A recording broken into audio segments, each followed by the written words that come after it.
کیا اس بچے کی موت حادثاتی تھی یا خودکشی والی؟ 2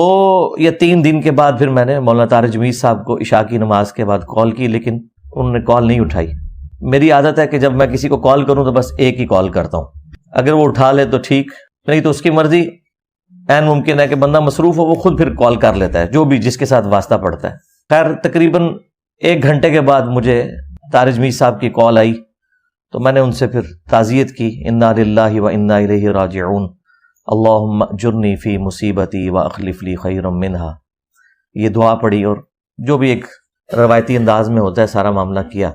اور میں نے مولانا سے 3 سوال کیے، میں نے کہا کہ یہ مختلف ورژن آ رہے ہیں، مجھے آپ 3 باتوں کے جواب دیں۔ پہلی بات یہ بتائیں کہ یہ آپ کے بیٹے نے خودکشی کی ہے یا حادثاتی موت ہے؟ تو انہوں نے کہا یہ خودکشی والی بات بالکل جھوٹ ہے اور یہ مجھے تکلیف دے رہے ہیں، یہ حادثاتی موت تھی۔ اور بعد میں ان کی ویڈیو بھی آ گئی جس میں انہوں نے کہا کہ مجھے تکلیف نہ دیں، وہ جو قرآن خوانی کے موقع کے اوپر ان کی ویڈیو آئی۔ تو پھر میں نے دوسری بات کی جو جینون تھی، میں نے کہا اگر یہی بات ہے تو آپ کے تو اپنے بیٹے نے ویڈیو جاری کر دی تھی اسی رات، تو وہ اس نے ویڈیو کیوں جاری کی تھی اگر اسے اس بات کا نہیں پتا تھا؟ تو کہنے لگے وہ یوسف تو یہاں پہ ہے بھی نہیں تھا، وہ دوسرے سٹی میں گیا ہوا تھا، چونکہ وہ ایک پینک پھیل گیا تو اسے جو انیشل رپورٹ ملی اس نے اس کے مطابق فوراً ویڈیو بنا دی۔ تو وہ ویڈیو اس کی غلطی ہے، ویڈیو بنانا اس کو فوراً بنانی پڑی، اس میں اس سے مس ہینڈلنگ ہوگی، کیونکہ واقعے پہ تو نہ وہ موجود تھا نہ میں موجود تھا، وہ تو اس کا ایک کزن ہی تھا، عارفین، جو ان کے چچا کا بیٹا ہے، طارق جمیل صاحب کے چھوٹے بھائی کا بیٹا جو ڈاکٹر ہے، تو وہ پاس موجود تھا اور ایگزیکٹلی اس وقت وہ پاس موجود تھا، اس کی طرف دیکھ نہیں رہا تھا لیکن اسی پریمیسز میں موجود تھا۔ اس نے بعد میں اردو پوائنٹ کے اوپر اپنا انٹرویو بھی ریکارڈ کروایا۔ تو کہتے ہیں کہ یہ بات جو ہے نا وہ اس سے مس ہینڈلنگ ہوئی ہے۔ پھر میں نے تیسری بات ان سے یہ پوچھی کہ اگر آپ کو یہ پتا تھا کہ وہ ڈپریشن کا مریض ہے اور یہ سب کچھ ہے اور آپ کے سارے قریبی لوگوں کو پتا ہے، تو اس چیز کا تو کوئی تک نہیں بنتا کہ اگر اس نے پسٹل مانگی ہے تو وہ آپ کا گارڈ یا جو بھی تھا وہ اسے پسٹل پکڑا دیتا، جبکہ پتا ہے کہ وہ اس طرح کی کوئی ایکٹیویٹی کر بھی سکتا ہے۔ کہتے ہیں آپ کی بات بالکل ٹھیک ہے، لیکن یہ کوئی پہلی دفعہ نہیں ہوا، اس سے پہلے بھی وہ خالی پسٹل اسے دیتے ہیں تو وہ کھیلتا رہتا ہے، چونکہ سارے اس کو ذرا ایک اسپیشل پروٹوکول، اسپیشل چائلڈ ہونے کی وجہ سے کرتے تھے۔ ویسے تو عمر اس کی آلموسٹ کوئی 36-37 کے قریب تھی، لیکن وہ بچپن سے ہی ایک خاص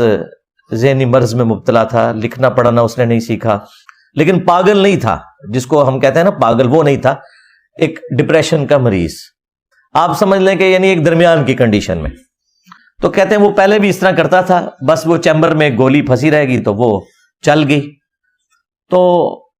میں نے کہا مجھے بھی یہی لگتا ہے، اس کی وجہ یہ ہے کہ اگر اس نے یہ خودکشی کی ہوتی نا تو وہ کن پٹی پہ رکھ کے خودکشی کرتا، پھر وہ اتنے ہی اس نے زندگی کے سال اس ڈپریشن میں گزارے ہیں، ابھی آ کے اس نے خودکشی کیوں کرنی تھی؟ اسلحہ تو اس کے پاس پہلے بھی اویلیبل تھا۔ تو مجھے یہ بات یعنی ٹھیک لگی۔ اس کے باوجود اگر کوئی سمجھتا ہے کہ انہوں نے پردہ ڈالا ہے تو وہ اس کے اپنے ذہن کا ایشو ہے۔ میرے خیال ہے ہمیں گھر والوں کی بات کے اوپر رلائی کرتے ہوئے اس چیپٹر کو کلوز کر دینا چاہیے۔ یہ بڑی سخت زیادتی والی بات ہے کہ ایک گھر میں پہلے ڈیتھ ہوئی بھی ہے اور پھر ہر کوئی اس میں تباہ آزمائی کر رہا ہے، اس میں سے نکلنا کیا ہے؟ کوئی وہ پبلک اکاؤنٹ ہولڈر نہیں تھا، کوئی پاکستان کا کوئی مشہور سائنٹسٹ نہیں تھا